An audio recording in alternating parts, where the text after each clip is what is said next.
Olá, pessoal, eu sou a Jennifer e esse é o canal em Debate, Gênero e Relações Internacionais. E no vídeo de hoje eu vou conversar com a Carla Gobo, que é minha amiga, ela já foi minha coordenadora do curso de Relações Internacionais, onde eu trabalhava. Ela é doutora em Sociologia na Unicamp, formada em Ciências Sociais, atualmente professora dos cursos de Jornalismo, Propaganda e Publicidade no Rio de Janeiro. E hoje a gente vai falar um pouquinho sobre a tese dela, aonde ela analisa sobre o hábitos da diplomacia brasileira. Então, espero que vocês gostem, não esqueçam de se inscrever, curtir e compartilhar este vídeo.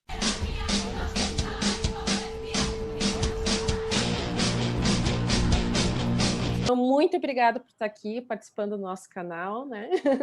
Obrigada, Jennifer, obrigada pelo convite, um prazer estar aqui com você, né? Mesmo no final do semestre, né? Agora já está começando a ficar mais tranquilo, então já dá para bater um papo mais relaxado aí com você. Sim, faz um tempinho até que a gente estava ensaiando, né, essa Faz. nossa conversa.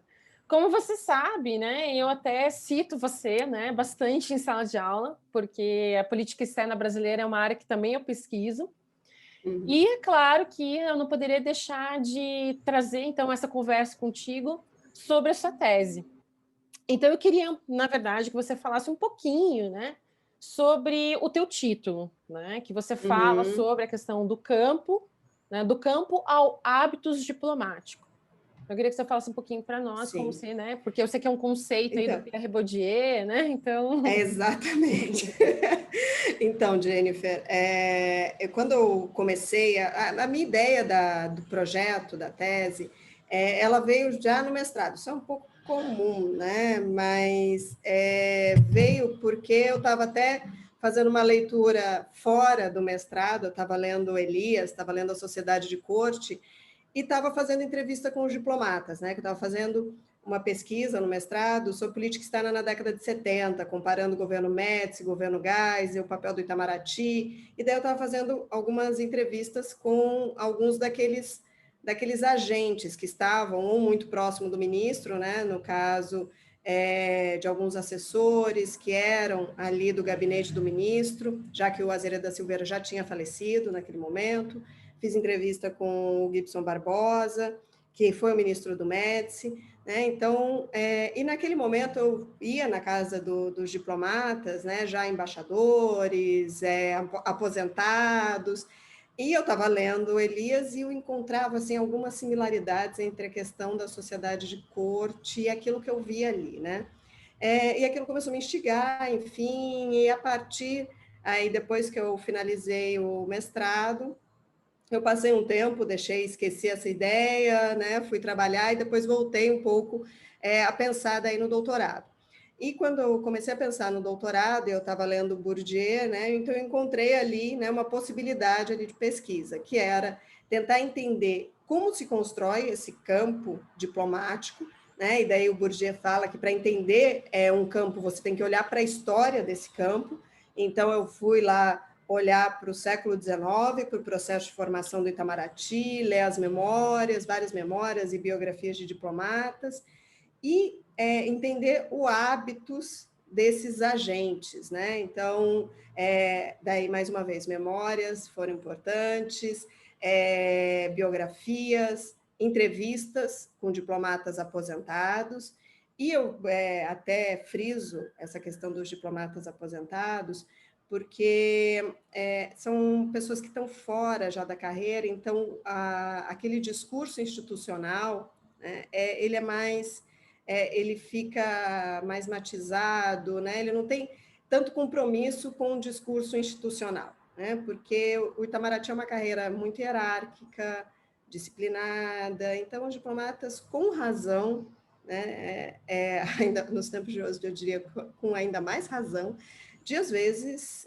falar alguma coisa que pode prejudicá-los na carreira, né? Que pode definir ali, né, distribuição de cargos na carreira, né? Então, o que eu fiz com os diplomatas que estavam na ativa foi também, eu fiz algumas entrevistas, mas eu fiz um survey com esses diplomatas, né? Então, garanti para eles que não seria eu não trabalharia com os dados isolados, eu trabalharia com os dados agregados, não tem nome no questionário, né? Então, eu procurei aí me cercar e cercá-los também, né, de uma segurança para que eles não seriam expostos, né? Então, daí eu consegui aí 218 questionários, né, completos, tentando entender um pouco de onde eles vêm, né? Fiz também um banco de dados com todos os diplomatas ativos, né?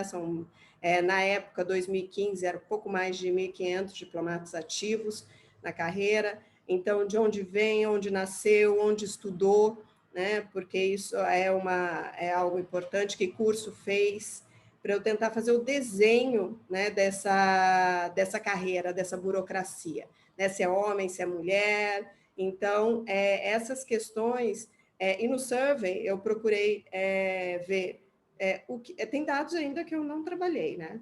Lá eu não trabalhei com esses dados. Que tipo de publicação lê, que tipo de revista semanal lê, jornal, se é um colecionador ou não de obra de arte, se eu compro obra de arte ou se é colecionador, né? Tem uma diferença aí entre esses dois aspectos.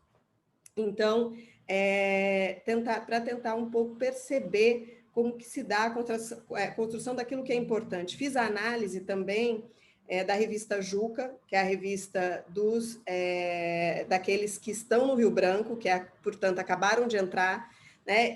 E foi muito curioso, porque eu me deparei com a revista Juca numa das viagens para Brasília, né? Para buscar material, para fazer um pouco de observação ali mesmo, que uma observação não com rigor da antropologia, né, mas só para ficar um pouco investigando o campo, né? Porque quando a gente escolhe um objeto, define um recorte, você tem que entrar naquilo de cabeça, né? Então, fui ler as memórias da Clarice Lispector, né? A biografia, melhor dizendo, da Clarice Lispector inteira, do Benjamin Moza, porque a Clarice foi casada com um diplomata, eu achava que eu não podia pegar só... Coisa que eu, assim, nem usei, na verdade, mas eu achava que também eu tinha que tentar entender esse mundo de forma, né, todas as variáveis, né, melhor, não variáveis, né, todos os aspectos que aparecem aí, né, nesse universo. Então, numa dessas viagens, né, que eu ficava lá na biblioteca do Instituto Rio Branco, eu me deparei com essa revista, com a Juca, que é a revista dos ingressantes, né, daqueles que acabaram de ingressar na carreira, estão ali fazendo o Rio Branco, os 2 anos de formação. E algo foi muito curioso, porque daí eu comecei a folhear a revista e comecei a criar categorias para tentar ver o que eles estavam publicando, né? Dado o estranhamento, um pouco que eu já conhecia da carreira, né? E daí, assim, eu percebi que eles publicavam mais, por exemplo, poesias, né, do que coisas de relações internacionais, né? Então, que é um pouco, né? Daí eu fui olhar para a Academia Brasileira de Letras, né? Que tem um número bastante grande de diplomatas na academia, então, que mostra, né, um pouco essa carreira que como diz um dos diplomatas, o diplomata é um especialista em assuntos gerais, né? Essa diversidade de temas, de assuntos que eles têm interesse, sobretudo literatura, história, artes, né? São temas que aparecem muito, né?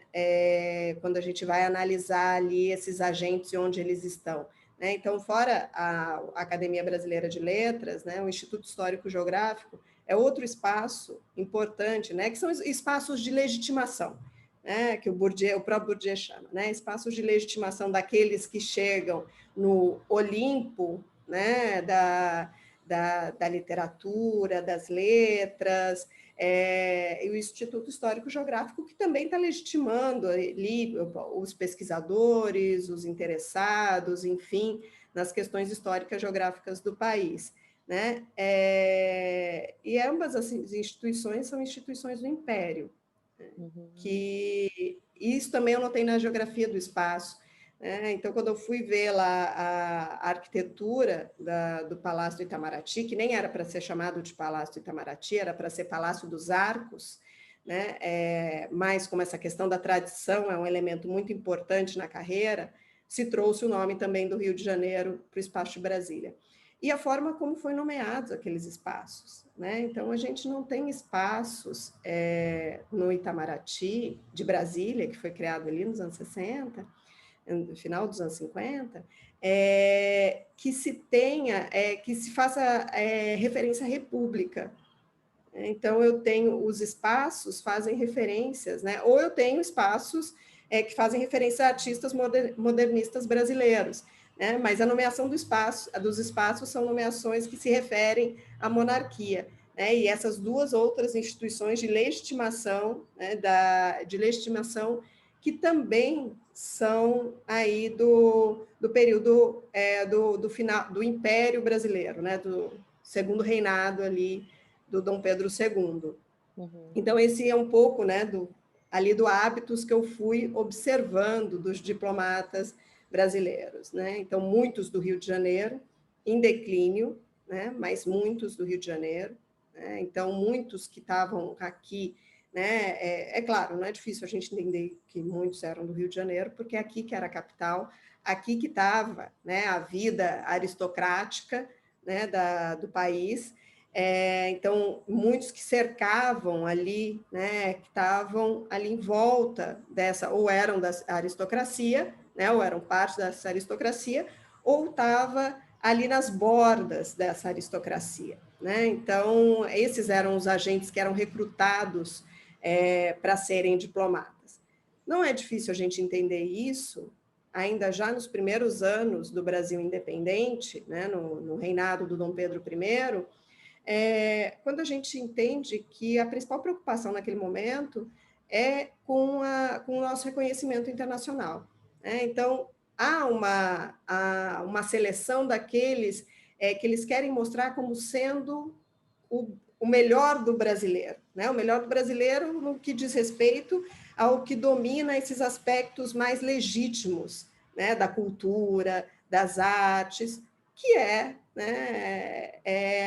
a arte europeia, sobretudo a literatura europeia. Então, foram esses agentes que foram recrutados. Depois, quando a gente tem o Instituto Rio Branco, os mesmos agentes continuam sendo recrutados, né? A gente já tem uma prova, uma burocracia com um teor mais weberiano, né? De uma racionalidade maior, de seleção dos melhores, mas a forma da seleção continuava privilegiando esse tipo, né, de agentes, né? Então, não é de se estranhar que continuavam sendo cariocas, que passaram pelos colégios, geralmente pelos colégios confessionais do Rio de Janeiro, depois foram buscar formação em Direito na PUC do Rio ou na UFRJ.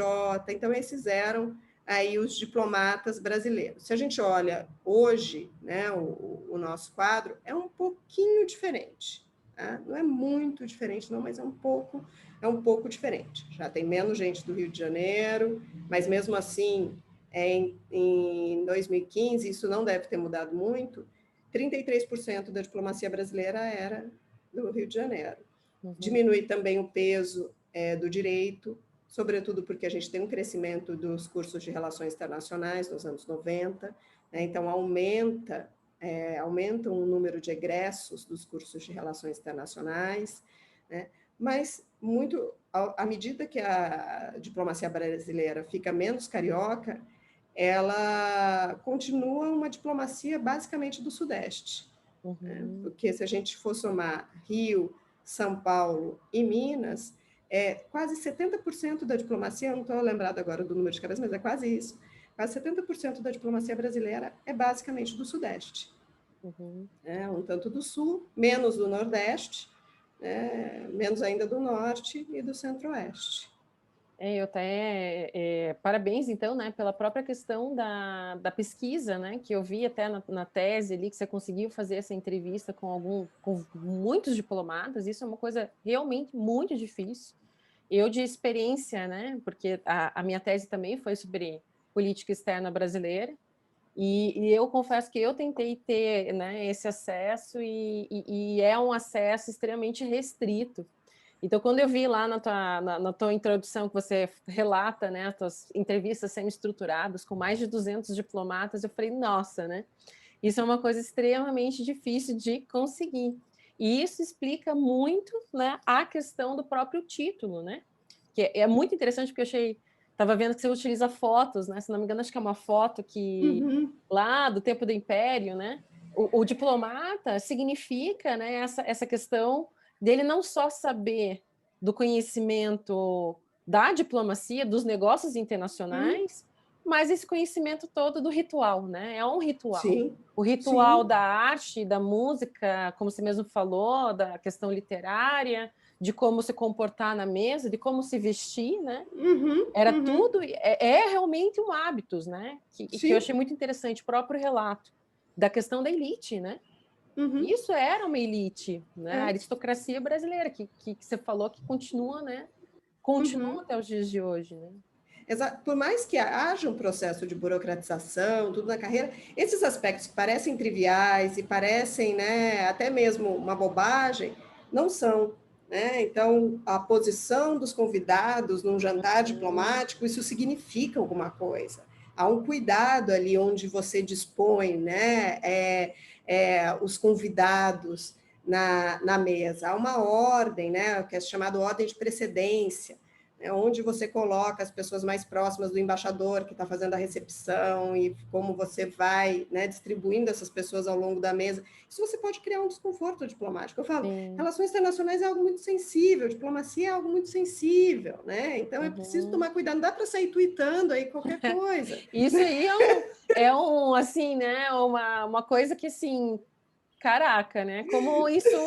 Hoje a gente fala, como assim, né? Tweetando, fazendo, né, live, sem nenhum. Assim, ao mesmo tempo que existe, claro, uma crítica com relação a todo esse ritual, né? Existe essas entrelinhas que afetam sim a diplomacia, isso a gente não pode negar, né? E eu acho que Sim. isso já entra na minha próxima pergunta, que é a tua problemática, né? Você fala muito dessa questão das mudanças, né? Que Uhum. existiram, então, mudanças com relação ao recrutamento, indiretamente você já falou ali, né? Sim. Além disso, né, que você fala essas mudanças do recrutamento, que mudanças seriam essas, então, que você conseguiu identificar? E se isso existe mudança para a Uhum. realidade, né? Se essas mudanças afetam nesse hábitos, há uma mudança Sim. no hábito diplomático? Acho que a gente já tem aí né, algumas respostas, mas, né? Então, a gente observa uma mudança na forma de recrutamento. Tem até uma dissertação que se tornou um clássico aí no Itamaraty, para entender o Itamaraty, né, que é a dissertação do Zairo Borges Cheibubi, que é bem interessante, que é ali da primeira metade dos anos 80, que ele faz um pouco isso que eu vou fazer, mas numa chave mais weberiana, e ele divide ali o Itamaraty entre um momento em que se teria uma forma, um recrutamento e uma gestão mais tradicional, depois uma gestão carismática nos anos do Barão, caminhando para uma burocratização, sobretudo a partir dos anos 30 e mais ainda a partir de 45, quando é fundado o Instituto Rio Branco. Mas essa burocratização, ele vai mostrar, não muda o perfil dos agentes recrutados, continuam sendo, né, como eu te disse, homens cariocas, para não dizer ainda que teve um momento de proibição das mulheres na carreira, né, de 38 a 54, as mulheres não puderam fazer o concurso para o Instituto Rio Branco. Então, homens do Rio de Janeiro, formados em Direito, com passagens no colégio, ali nos colégios, sobretudo confessionais. Então, ele mostra basicamente isso. A temporalidade que eu faço é um pouco diferente, né? É uma temporalidade que eu tenho ali até, né, 45, né, um tipo de recrutamento, né, recrutando a elite da elite, né? Depois eu tenho um recrutamento que caminha por uma burocratização, mas que continua recrutando agentes muito iguais, né? Não há diferenças substantivas, eu tenho uma diferença na forma de recrutar, mas o agente recrutado é ainda muito semelhante. e depois, na redemocratização, que a gente passa a ter uma preocupação maior com a questão da representatividade, né? Então, passa a ter uma preocupação com as mulheres na carreira, com os homens, com os negros, sobretudo, na carreira, né? Uma preocupação de uma diversidade geográfica um pouco maior. Eu passo a ter o concurso em várias capitais do Brasil, quando o concurso estava basicamente concentrado em pouquíssimas capitais, né? Antes, ainda nos anos 60, só no Rio de Janeiro, depois poucas capitais, né? E a gente vai ampliando o número de capitais para se fazer o concurso. A gente tem em 2002, isso, e a criação da Bolsa Prêmio Vocação para a Diplomacia, que é uma bolsa que dá um recurso aí, né, que oferece uma bolsa que era o equivalente a uma bolsa de doutorado para as pessoas negras se prepararem para o concurso. Então, eu tenho...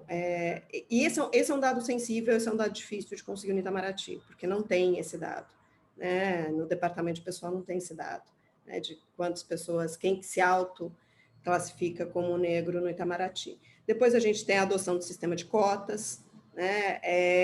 Porque só o programa, e isso é muito curioso, e esse dado eu consegui a partir de 2 estudos, 2 dissertações sobre a questão do negro no Itamaraty, esse programa ele não é eficiente.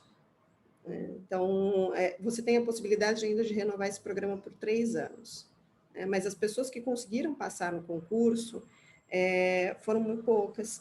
Tem até uma entrevista do mês passado na Piauí, que é muito interessante, de um rapaz que tem aproximadamente 37 anos, ele é diplomata, e ele é doutor em física, trabalha com física nuclear, e é também diplomata, e também, né, fez uso desse programa, né, desse programa Bolsa Prêmio de Vocação Diplomática.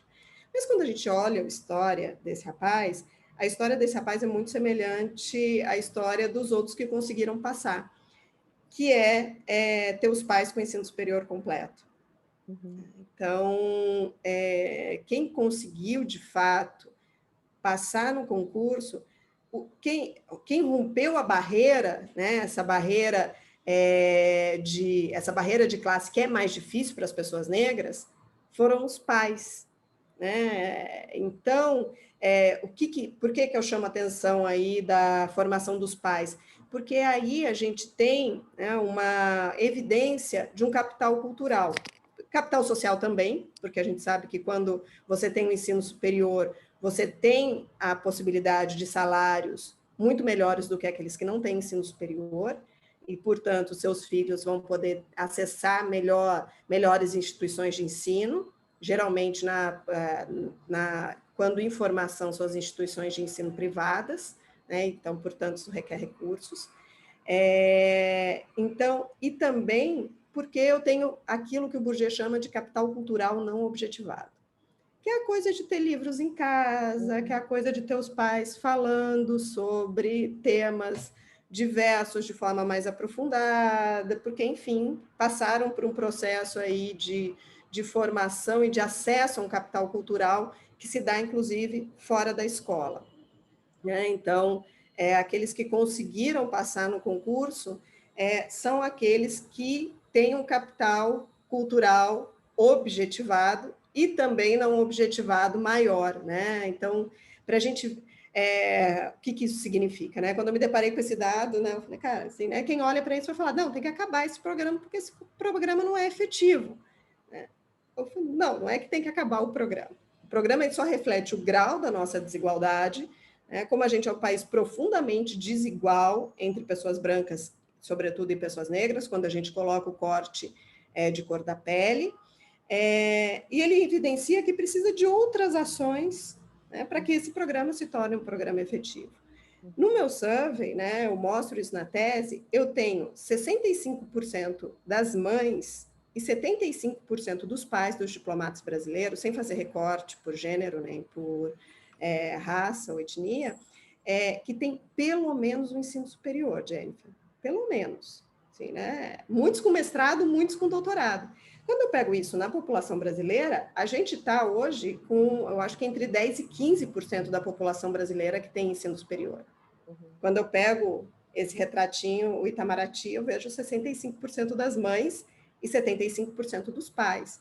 Então, isso mostra, né, que, em resumo, para você se tornar diplomata no Brasil, né, em grande medida, você precisa de um capital cultural objetivado, né, que vem do processo de formação, mas também de um capital cultural não objetivado, que vem das suas relações, né, de onde você nasceu, né? Então, se você já nasceu tendo, né, piano em casa, pais, né, que falam sobre determinados assuntos, aquilo é natural, né? E é isso que constitui o hábitos, né? O hábitos não é uma roupa que você veste. O hábitos é como se fosse a sua pele.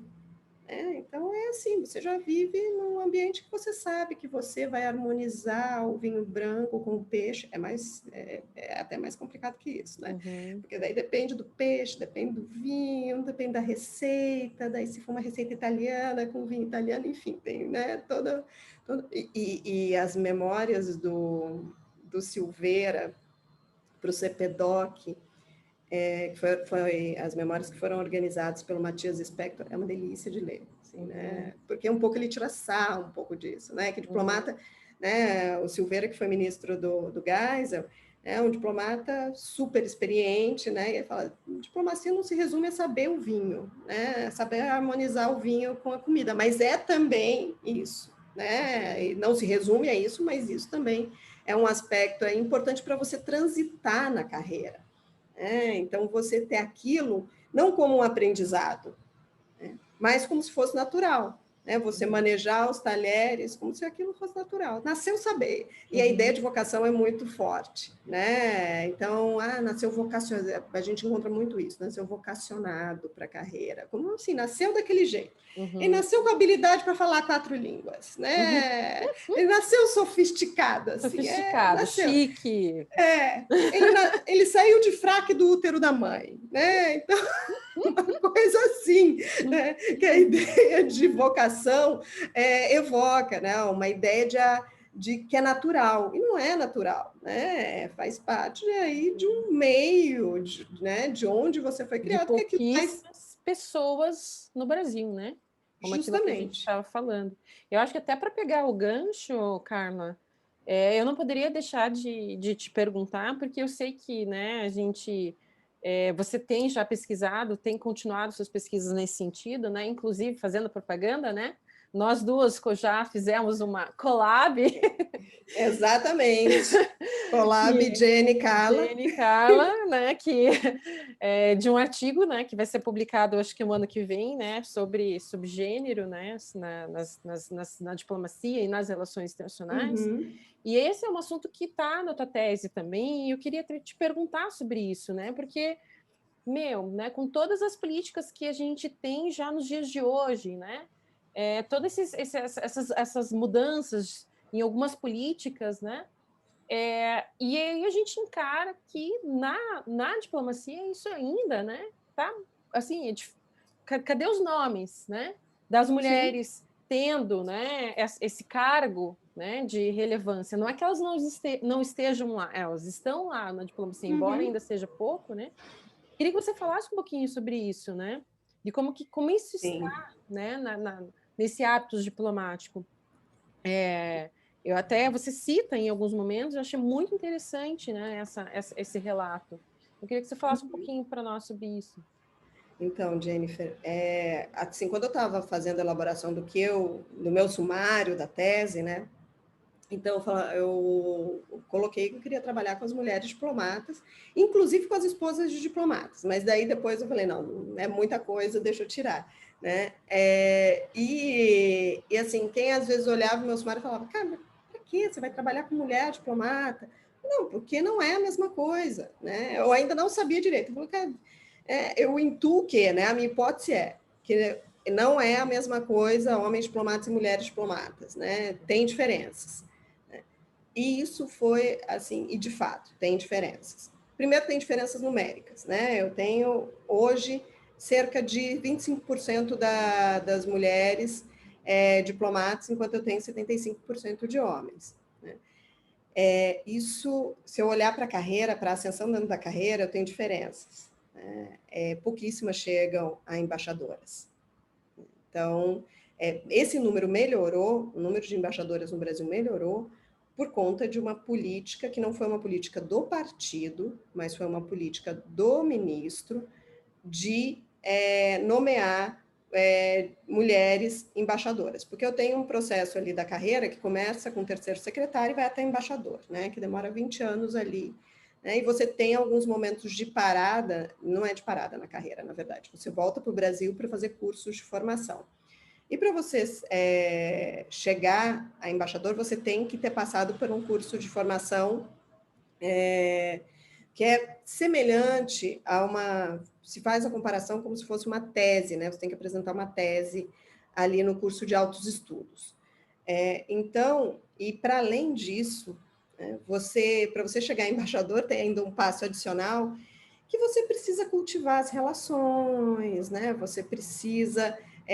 não é só apresentar a tua tese, porque a tua tese você vai sair de cônsul para segundo ministro. Para você chegar a primeiro-ministro, que é embaixador, você precisa estabelecer ali relações que passam para o teu nome figurar, né, na lista de promoção, né? Então, mulheres têm duas dificuldades para isso, né? A primeira dificuldade que geralmente já não acham a gente muito capacitada, né? Então, esse estereótipo de gênero está presente, fortíssimo ali, né? Que é as mulheres vistas como fracas, né?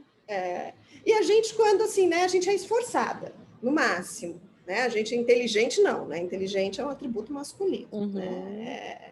Então, eu vejo isso, assim, não só, enfim, no Itamaraty, eu vejo isso, a gente vê isso na vida, quando vão falar de alunas, por exemplo, precisam falar de alunos, fulana é esforçada, né? E o menino, não, cara, aquele menino é inteligente, né? Assim, você vê da forma de adjetivar, né? Como essa dimensão de gênero está presente. Então, as mulheres têm uma dificuldade que é, né, aquela coisa de sair ficar depois da hora de trabalho, né? Então, você tem horário de entrada, mas não tem horário de saída, né? Então, a ideia é de que você está vivendo a carreira. A carreira não é algo separado da tua vida. Mas as mulheres, muitas vezes, é isso, né? No sistema patriarcal, tem marido, que muitas vezes são diplomatas, né? E elas acumulam daí uma dupla função, que é a função de diplomata e de esposa de diplomata. Porque a esposa de diplomata, geralmente, é aquela que vai um pouco organizar a vida na embaixada, né? Sobretudo quando o marido é embaixador, né? Vai organizar as recepções, os processos de mudança dos diplomatas de um posto para outro. Geralmente a esposa é que vai ficar um pouco à frente disso, desse processo de organização da casa, a matrícula dos filhos. Quando tem filhos, tem a questão dos filhos. Então, não dá para ficar até, né, 9, 10 horas, precisa pegar a criança na escola, precisa levar a criança para casa, não sei o quê. Então, assim, tem a dinâmica, né, dessa questão de gênero, da dinâmica patriarcal, que não difere, né? O que difere é que elas muitas vezes podem pagar outras mulheres para cuidar dos filhos, mas mesmo assim, em alguns momentos, né, esse peso fica maior para elas, né? Tem até um relato sobre isso de uma diplomata que eu entrevistei. Então, elas não conseguem fazer esse social, sair para fazer esse social. E mesmo porque, né, tem dimensão diferente, né? Se a gente, homens saindo com seus chefes para tomar uma cerveja depois do expediente, é visto de uma forma, né? Mulheres saindo com seus chefes depois do expediente para tomar uma cerveja, é visto de outra forma. Então, ao invés disso poder ser um impulsionador para ela na carreira, na construção do capital social, pode ser um demérito, né? Porque, não, ela deve ser amante do chefe, não sei o quê. Então, enfim, as mulheres são prejudicadas aí de diversas formas, né? Não à toa que a gente vê que há uma estagnação na carreira, né, em primeira secretária. Então, o número maior de mulheres pequenas secretárias, enquanto o número maior de homens chegam até o final da carreira, né? Então, mas na gestão do Celso Amorim, na presidência, entre 2002 e 2010, na presidência do presidente Lula, na gestão do presidente Lula, houve, né, uma nomeação maior de mulheres, né? Então, até mesmo em algumas entrevistas que eu fiz, se falava que o ministro fazia questão de ter nome de mulheres na lista de promoção, né? De que ele olhava e falava, cadê? Né? Quero mulher aqui na lista de promoção, né? Porque ele entendia que as mulheres tinham sofrido, e de fato sofreram, né? Por ser mulher, elas não tinham sido nomeadas. Né? Isso, de fato, acontece. Nos relatos já informais que eu tive em 2018, quando eu fui falar da minha tese no Itamaraty, depois a gente foi almoçar e a gente conversando, algumas falaram, né? Eu passei em primeiro, em segundo no concurso, eu não consegui escolher o posto que eu ia. Quando a tua colocação no concurso, você leva para a vida no Itamaraty. Né? Você vai poder, né, escolher alguns postos em alguns momentos, principalmente quando você entrou. Né? Então, porque a sua colocação no concurso e no curso de formação te possibilita, como é uma carreira muito meritocrática, né, muito semelhante, é meritocrática para os homens, não é para as mulheres. Né? Para as mulheres já. Né? Então, se você é primeiro lugar no concurso, não quer dizer que você vai escolher para onde você vai. Né? Então, a gente vê aí diferenças muito profundas. Quando a gente vê, e que não foi uma coisa que eu fiz, né, mas a distribuição de cargos, a gente vê que mulheres estão servindo em embaixadas, em consulados, nos mais altos cargos, né, como embaixadoras, em países da África, em países, alguns países da Ásia, mas assim, a gente não tem nenhuma mulher, e nem teve nenhuma mulher embaixadora em Paris, né, no circuito Elizabeth Arden, né, Paris, Roma. Ou até mesmo como ministro, né, ou ministra das Relações Exteriores, né, que é uma nem coisa... secretária-geral. Exatamente. Então, né, que né, ainda o cargo de ministro ainda é um cargo político, né, ainda, assim, não justifica muito, mas justifica um pouquinho, né? Cargo de secretário-geral é o mais alto cargo que você pode chegar no Itamaraty, né, que não é um cargo, em tese, né, um cargo que seria aí por mérito, né, e nenhuma mulher ocupou o cargo de secretária-geral.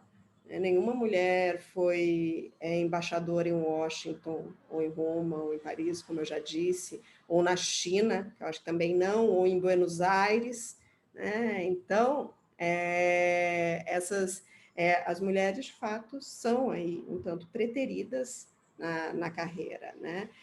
Assim, a minha experiência pessoal, né, de entrevistar homens e mulheres, assim, eu saí muito impactada de entrevistas que eu fiz com algumas diplomatas brasileiras, assim, né? Assim, no que diz respeito ao preparo, né? Enquanto eu entrevistei, né, diplomatas que já tinham passado por cargos bastante altos dentro da carreira, no Itamaraty, que eram prolixos, que era assim, né?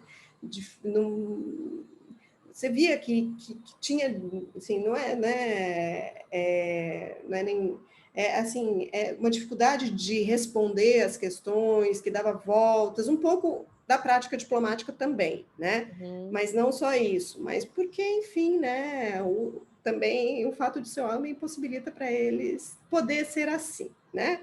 Enquanto eu via diplomatas, mulheres super assertivas, com dados, com evidências muito claras.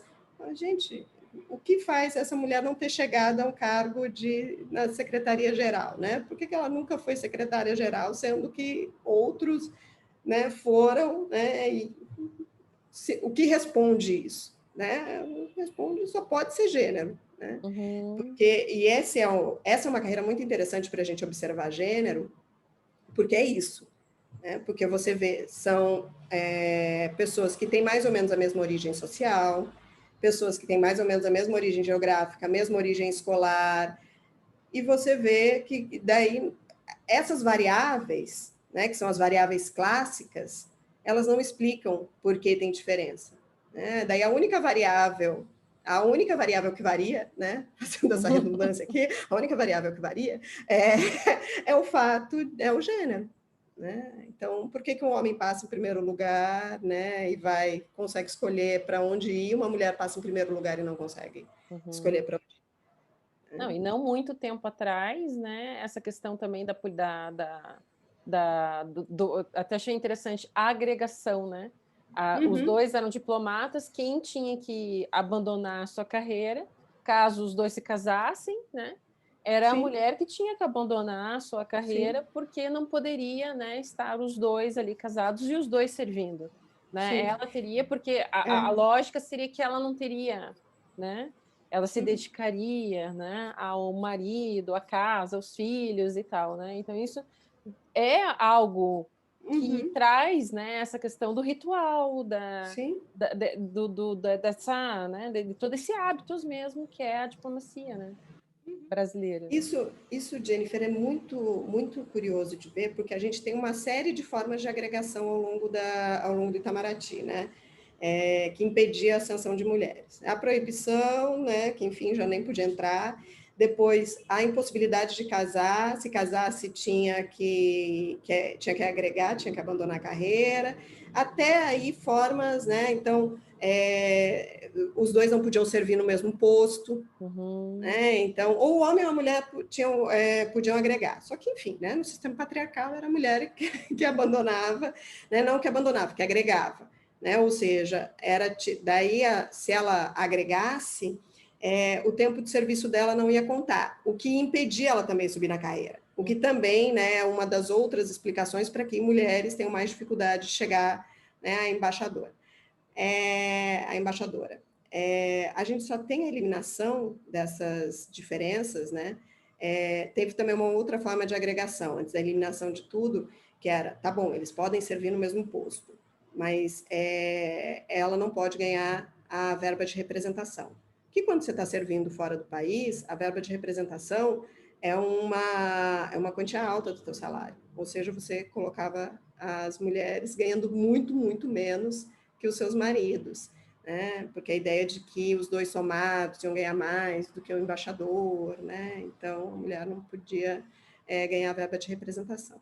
E essas diferenças foram eliminadas no governo Fernando Henrique, e porque também, se a gente olhar não só do ponto de vista de gênero, mas do ponto de vista de gestão pública, é de uma estupidez estupenda, né? Hoje eu estou, né, nas redundâncias, é uma estupidez absurda você preparar pessoas, né? Você fazer um concurso, como é o concurso do Instituto Rio Branco, você ter um curso de formação de 2 anos, você fazer com que essas pessoas voltem para o Brasil, para que essas pessoas continuem estudando. Então, você tem um profissional altamente qualificado, que o Estado investiu nesse profissional durante anos, e chega um momento que você fala assim, não, agora você não pode mais. Né? Agora nós não queremos mais, nós investimos. Então, assim, mais uma vez a gente jogando dinheiro fora, né? A gente rasgando dinheiro. Então, do ponto de vista de gênero e da gestão da administração pública,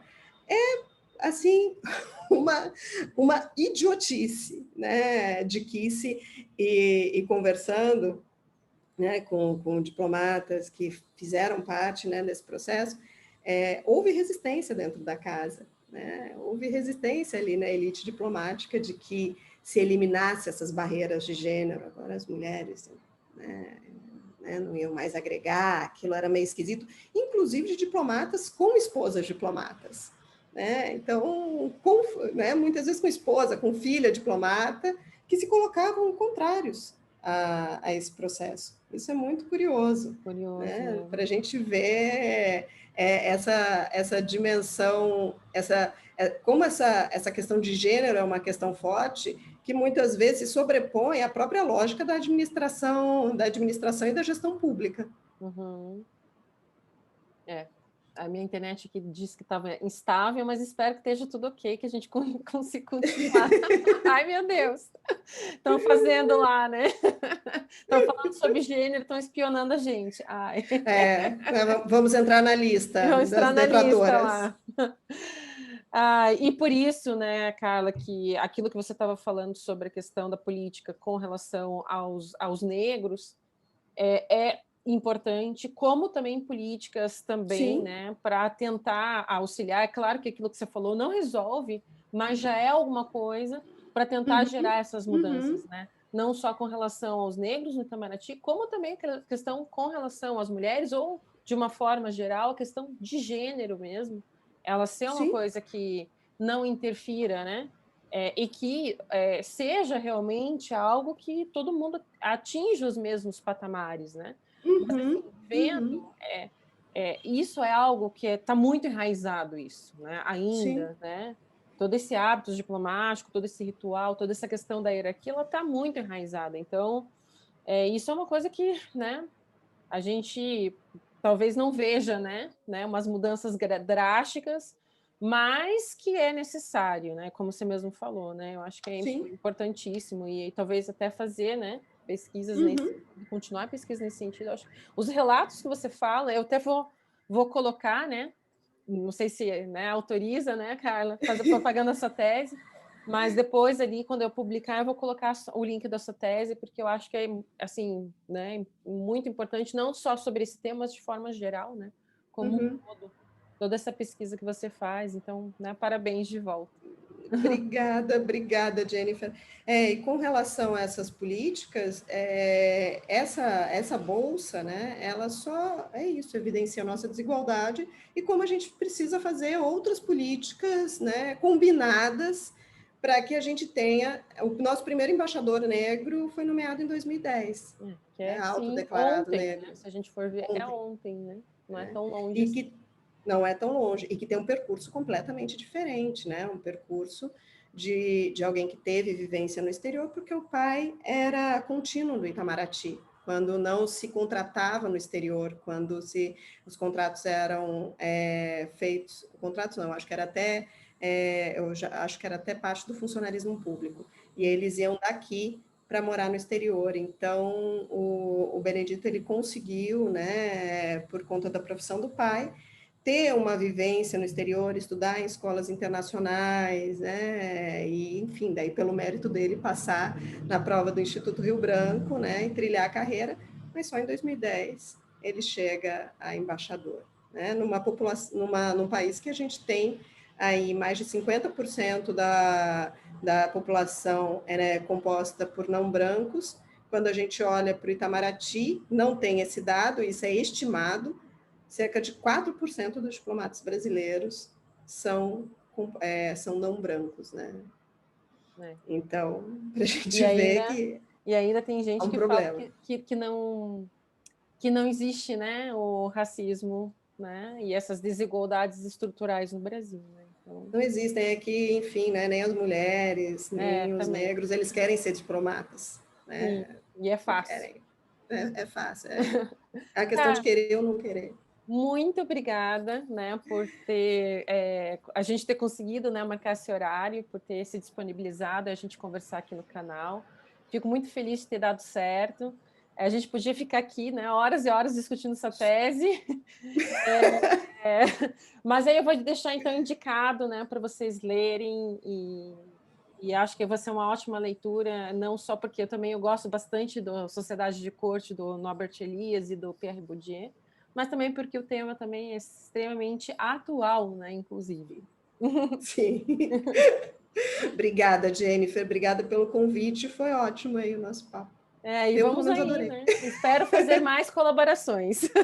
Eu também. Então é isso, pessoal. Eu espero que vocês tenham gostado e até a próxima. Tchau, tchau.